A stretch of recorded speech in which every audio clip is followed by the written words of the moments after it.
Hello students, good morning. As in a previous lecture we have completed our chapter 6. हमने chapter 6 complete कर लिया था. आप सभी को notes भी provide किए जा चुके हैं and positively I expect कि मंडे इवनिंग तक मतलब आज इवनिंग तक सभी नोट्स डिपॉजिट हो जाएंगे. और जिनके नहीं भी हो पाते you have time of tomorrow also. Tuesday evening तक आप लोग सबमिट करवा दीजिए ताकि मैं एक बार व्यू कर सकूं कि आप लोग ठीक कर रहे हो या नहीं.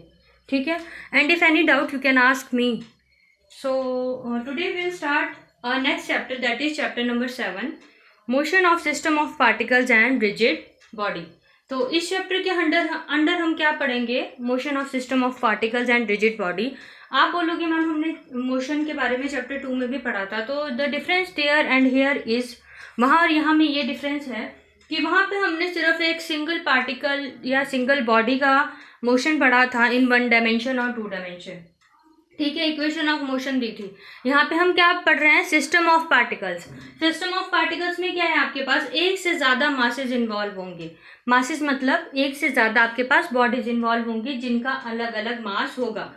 तो जब हम एज अ सिस्टम कंसिडर करते हैं तो हम उन सभी मासेज को कंबाइनली स्टडी करेंगे. उन सभी मासेज को कंबाइनली स्टडी करने के लिए हमें एक एवरेज मास लेना पड़ेगा या फिर एक एवरेज सेंटर पॉइंट लेना पड़ेगा उन सभी मासेस का, उन सभी बॉडीज का. तो that point is called here centre of मास, जो कि आपके चैप्टर का फर्स्ट टॉपिक है. ठीक है. अब आपके चैप्टर में नेक्स्ट पॉइंट है रिजिड बॉडी. रिजिड बॉडी आपके पास ऐसी बॉडी होती है जो किसी भी इम्पैक्ट के, फोर्स के इम्पैक्ट से अपनी शेप चेंज नहीं करती. ठीक है. Simple, there is no change in its shape and properties with effect of force impact या फिर any temperature change. ठीक है. that is called rigid body. तो हम इन दोनों के बारे में पढ़ेंगे. तो जैसे कि मैं आपको सेंटर ऑफ मास एक ब्रीफ डिस्क्रिप्शन दे चुकी हूँ. It is a point where whole mass of the system is concentrated. ठीक है. ऐसा पॉइंट होता है जिसमें मान लीजिए आपके पास बहुत सारे मासेज हैं, M1, M2, M3 and M4. तो हमें एक कॉमन पॉइंट लेना है जो कि इन सभी के बीच में होगा जहाँ पे सारे मासेस क्या होंगे? Concentrated. That is M1 plus M2 plus M3 plus M4 will be here at this point. तो it is a point where whole mass of the system is concentrated. ठीक है. सारे सिस्टम का मासेस क्या है यहाँ पे? कंसंट्रेटेड. मतलब कि आप इस पॉइंट पे सारे सिस्टम के मास को ऑब्जर्व कर सकते हो और जो भी इस पॉइंट का डिस्टेंस है उसे क्या उससे आप फर्दर उसका मोशन फाइंड आउट कर सकते हो सारे पार्टिकल्स का या पूरे सिस्टम का. ठीक है. कैसे बिहेव करेगा वो. तो हम स्टार्ट करते हैं. Centre of mass of a system with 2 particles. तो हम स्टार्ट करते हैं. कंडीशन क्या आपके पास? Centre of mass of system of 2 particles. हम एक जनरल सिचुएशन कंसीडर कर रहे हैं यहाँ पे जिसमें सिस्टम में आपके पास 2 मासेस हैं या 2 बॉडीज हैं, M1 and M2 at point A and B. Consider here a point of observation that is origin. ठीक है. जहां से आप ऑब्जर्व कर रहे हो 2 मासेस को. तो 2 मासेस दोनों एक्स एक्सिस के अलोंग लाई कर रहे हैं. अभी 1 डायमेंशनल मोशन कंसीडर कर सकते हो आप इस टाइम. तो M1 का मास क्या है आपके पास? x1. एंड M2 का मास क्या है आपके पास? मास नहीं, distance from origin O of mass M1 is x1 and distance of mass M2 from origin O is x2. अब हमें एक centre of mass find out करना है. तो हमें क्या चाहिए? एक पॉइंट. ठीक है. तो हम कंसीडर कर लेते हैं कहीं बीच में इन दोनों मासेस का सेंटर है जहां पे उनका होल मास कंसंट्रेटेड है. That is point C. तो distance of point C from origin O we can consider it as x. ठीक है. हमने वो क्या कंसीडर कर लिया? x. तो हियर सेंटर ऑफ मास. अब देखो ये क्या है आपके पास? Mid point. किसका? पॉइंट A और B का. आपने क्लास 10th में सेक्शन फॉर्मूला पढ़ा है. According to section formula the midpoint is given by x is equal to mass of 2 bodies that is M1 and distance of body from point that is x1 and mass of second body multiplied by distance of second body divided by sum of two bodies. ये आपने कहाँ से पढ़ा है? This is from section formula, class 10th में पढ़ा है। आप रेफरेंस के लिए वहां से देख भी सकते हो, ठीक है। तो मतलब सेंटर पॉइंट है जो आपका दो मासेस का, वो आप सेक्शन फॉर्मूला से डिस्क्राइब कर रहे हो। सिंपल है, कोई भी फिजिक्स नहीं है इसमें, सिंपल मैथमेटिक्स है।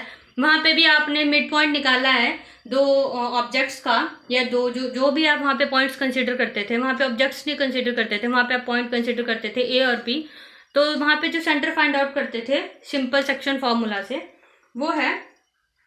तो जो यहाँ पे है, आप ये एज्यूम कर सकते हो जो डिस्टेंस है सेंटर ऑफ मास का, दैट इज पॉइंट सी का, from x is equal to the weighted mean of their distances from the origin. आप इसको क्या भी बोल सकते हो, या फिर ये क्या कहलाया जाता है? वेटेड मीन, मतलब mean of weights of two bodies, ठीक है। तो here distance is equal to distance of center point is equal to weighted mean, ठीक है। सिंपल सा है, देखो सेंटर ऑफ मास में आपको कंफ्यूज होने की जरूरत नहीं है, बेसिक्स है, सेक्शन फॉर्मूला याद है तो आप सिंपल सा मिड पॉइंट फाइंड आउट कर सकते हो। नेक्स्ट है आपके पास, अगर आपके पास जो सिस्टम है वो इक्वल मासेस का हो, मतलब जो मासेस हैं m1 and m2 is equal. अगर इक्वल है, सिंपल आपको centre of mass find out करना है, तो आप क्या वैल्यू पुट करोगे?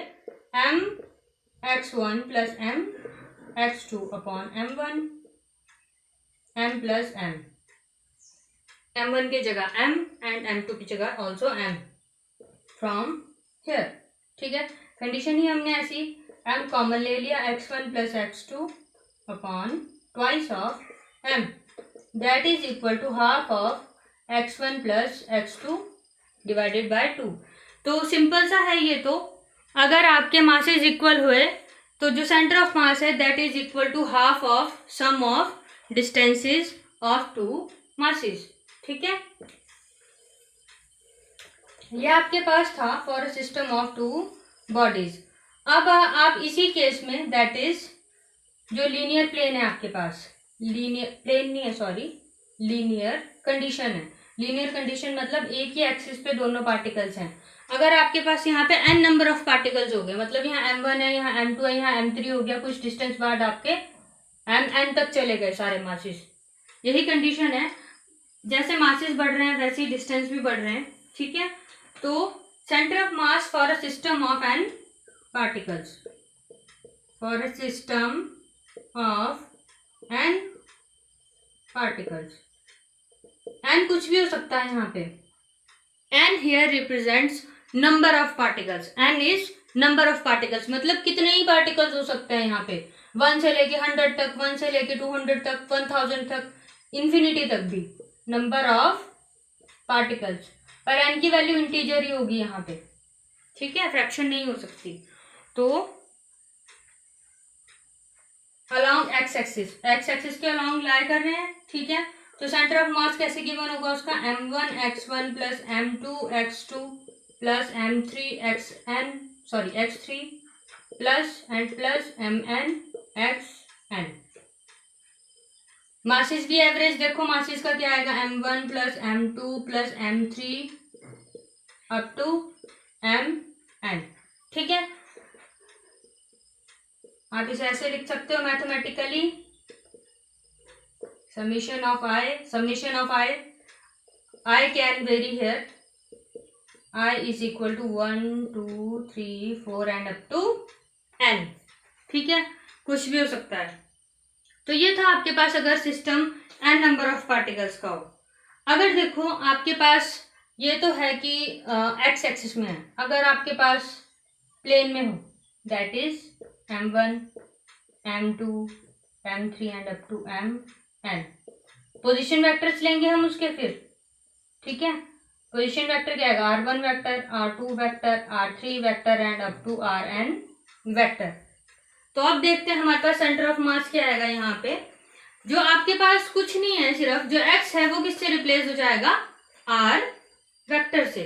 तो ये वाला x भी किससे होगा, रिजल्टेंट वेक्टर से, m r1 vector plus m r2 vector, m1 m2 plus m3 r3 vector goes up to mn rn vector. Okay, and here also m1 plus m2 plus m3 and up to mn. नीचे कोई change नहीं आएगा, नीचे masses की average ही लेनी है, तो that will be both in the case of vector and in the case of scalar similar. ठीक है, next is centre of mass of a system lying in a plane. अब तक हम क्या पढ़ रहे थे, along a single axis, that is x axis, मतलब कि लीनियर कंडीशन ले रहे थे हम। अब हम ले रहे हैं plane, that is along x y. Plane क्या होता है, टू डायमेंशनल होता है ना, एक्स एंड वाई। हमने मोशन ऑफ पार्टिकल्स पढ़ा है along plane and along one dimensional, two dimensional. Two dimensional motion को क्या बोलते हैं, अलोंग प्लेन। टू डायमेंशनल और थ्री डायमेंशनल। तो system of particles in a plane, for system of particles in a plane. अब देखो यहाँ पे हम प्लेन कंसिडर कर रहे हैं, तो इसमें भी हम दो केसेस लेंगे। पहले एक जनरल केस, जैसे हमने अलोंग एक्स एक्सिस में जनरल केस क्या लिया था, for a system of two bodies. उसके बाद हमने फॉर एन पार्टिकल्स के लिए लिया था। अब हम प्लेन में क्या करेंगे, हमारे पास प्लेन में कितने कोऑर्डिनेट्स होते हैं, 3। तो हम उसमें कितने पार्टिकल्स कंसिडर कर लेते हैं जनरल केस में, 3। And after that we will derive for a system of center of mass for a system of particles in a plane for n number of particles. So first, for 3 particles, center of mass for a system of 3 particles. अब देखो यहाँ पे हमें क्या coordinates consider करने हैं। ठीक है, तो अब सेंटर ऑफ मास अलोंग, पहले कंडीशन कंसीडर कर लेते हैं। Consider m1 m2 and m3 are three masses at point x1 y1, x2 y2 and x3 y3। मैं यहाँ पे 2 ही कोऑर्डिनेट्स ले रही हूँ अभी। तो हमारे पास अगर हम 2 कोऑर्डिनेट्स लेते हैं इन अ प्लेन, तो वो क्या आएंगे हमारे पास, वो जो सेंटर ऑफ पॉइंट है, सेंटर पॉइंट है, वो भी क्या आएगा 2 कोऑर्डिनेट्स में। Therefore centre of mass will be a point x, y। ठीक है, मतलब एक्स एक्सिस के अलोंग अलग पॉइंट होगा जिसमें सेंटर ऑफ मास लाई करेगा, और वाई एक्सिस के अलोंग अलग पॉइंट होगा जिसमें सेंटर ऑफ मास लाई करेगा। तो along x axis we will have simple m1 x1 plus m2 x2 plus m3 x3, m1 plus m2 plus m3। ठीक है, y के along m1 y1 plus m2 y2 plus m3 y3, m1 plus m2 plus m3। Simple. अब now when masses are equal, when masses are equal, जब masses equal होंगे तो हम तीनों को equal कंसीडर करेंगे, equal to m। ठीक है, जब हम तीनों masses को equal कंसीडर करेंगे तो हम इन दोनों फॉर्मूलाज में सेंटर ऑफ masses में सिर्फ m पुट करेंगे, तो we will have m common here, x1 plus x2 plus x3। ठीक है, m 3 है, 1 2 and 3, so here will be 3m। तो बस डिस्टेंस का क्या आ रहा है हर बार, एवरेज। तीनों डिस्टेंस का यहाँ क्या, एवरेज। तो centre point will be average of 3 distances here. y भी ऐसी आएगा आपके पास, m3m upon y1 plus y2 plus y3। So simple, it will be y1 plus y2 plus y3 divided by 3. Now for position vectors r1, r2 and r3.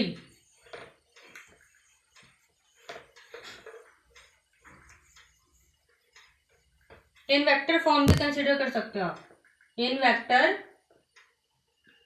Form if m1 and m2 and m3 have vectors r1 vector comma r2 vector and r3 vector, then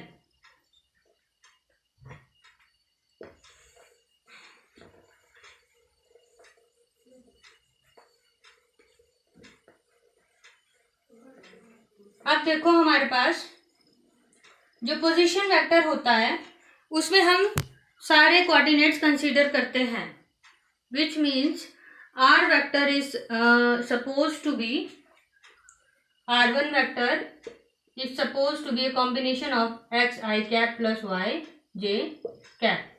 आपको पहले ही बताया मैंने scalar और vector में, ठीक है। तो here we will simply write, यहाँ पे दो अलग अलग कोऑर्डिनेट्स नहीं होंगे, यहाँ पे simple m1 r1 vector plus m2 r2 vector plus m3 r3 vector upon m1 plus m2 plus m3, ठीक है। अब यहाँ पे अगर आप चाहो तो लिख भी सकते हो अलग अलग इसे, पर आपको यहाँ पे r वेक्टर की जगह क्या लिखना पड़ेगा, फिर एक्स आई कैप, ऐसे कर लिख सकते हो आप।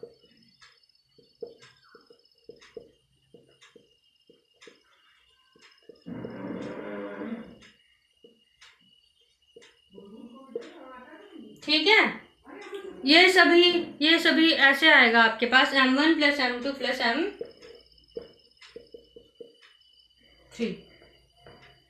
x2 आई कैप प्लस x3 के कैप। यहाँ पे आपको सिर्फ x कोऑर्डिनेट कंसीडर करना है, और अगर आपके पास अलोंग y वेक्टर आएगा तो ये आएगा m1 y1 j cap plus m2 y2 j cap plus m3 y3 k cap, that is equal to m1 plus m2 plus m3।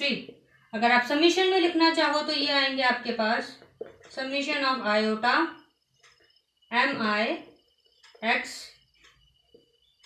I cap, ठीक है, समीशन ऑफ आई एम। और अगर आप इसे आर वाई लिखना चाहो, summation of iota m i y i j cap, that is equal to summation of iota m i, ठीक है। तो अगर आपको जनरल फॉर्म पता है या फिर आपको पता है कि वेक्टर्स लिखते कैसे हैं, आपको जैसे बोला गया था कि आप ध्यान से पढ़ लीजिए, अगर आपको पता है कि वेक्टर्स को रिप्रेजेंट करते कैसे हैं तो आप इजीली सारी डेरिवेशंस आगे कर सकते हो। तो बेसिकली अगर आप मोशन पढ़ रहे हो तो आपको वेक्टर आना ही चाहिए, क्योंकि motion is a directional quantity, so it must be represented in a vector. ये था आपके पास system of particles, system of three particles, या फिर centre of mass for a system of three particles in a plane. अब system centre of mass for a system of n number of particles कर लेते हैं, ठीक है। Centre of mass for a system of n number of particles. अगर यहाँ पे हम n number of particles consider करें तो सिंपल है, आपके पास मासेस वही रहेंगे m1 m2, बस कोऑर्डिनेट्स क्या हो जाएंगे यहाँ पे x1 y1 and z1, x2 y2 and z2 up to xn yn and zn। n consider करना है ना हमें last unit. So here centre of mass will be represented by points x y and z।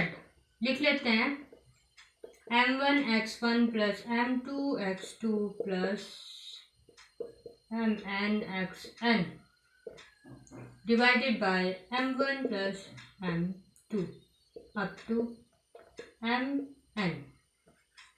Similarly y m2 y2 plus up to myn mn and m1 plus m2 plus mn. Similarly z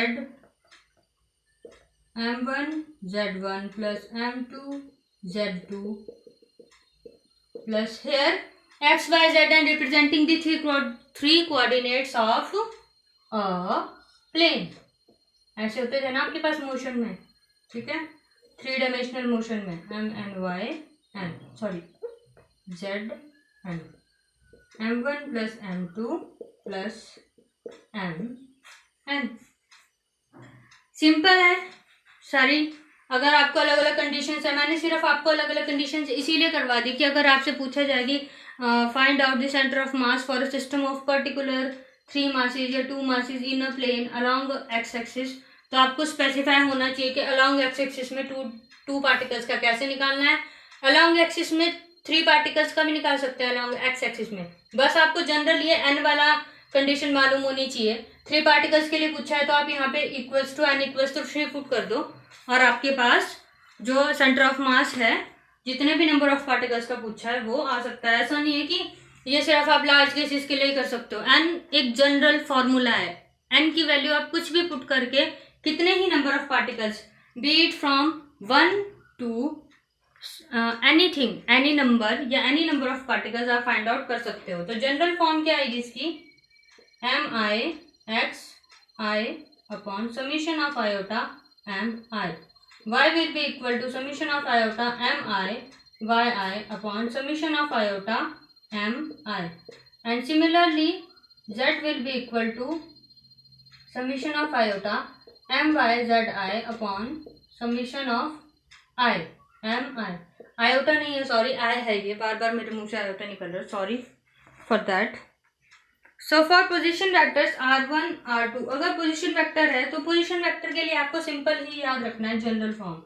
आपको अलग अलग लिखने की जरूरत ही नहीं है, क्योंकि एक वेक्टर में आप जब प्लेन में कंसीडर करते हो तो पोजिशन वेक्टर में आप सारे कोऑर्डिनेट्स कंसीडर करते हो. एक्स वाई भी अगर आप चाहो एक्स वाई कंसीडर करो, चाहो आप तो तीनों कोऑर्डिनेट रिप्रेजेंट कर सकते हो एक पोजिशन वेक्टर से. So here summation of i m i r i vector upon summation of i m i. तो ये आपके सेंटर ऑफ मासेस के सारी कंडीशंस में केसेस पूरे हो गए. Next we will have motion of particles, वो वाला पार्ट स्टार्ट करेंगे. सो यहाँ से आपका चैप्टर 7 स्टार्ट हो जाता है. I hope you all will complete your chapter 6 as soon as possible. So thank you.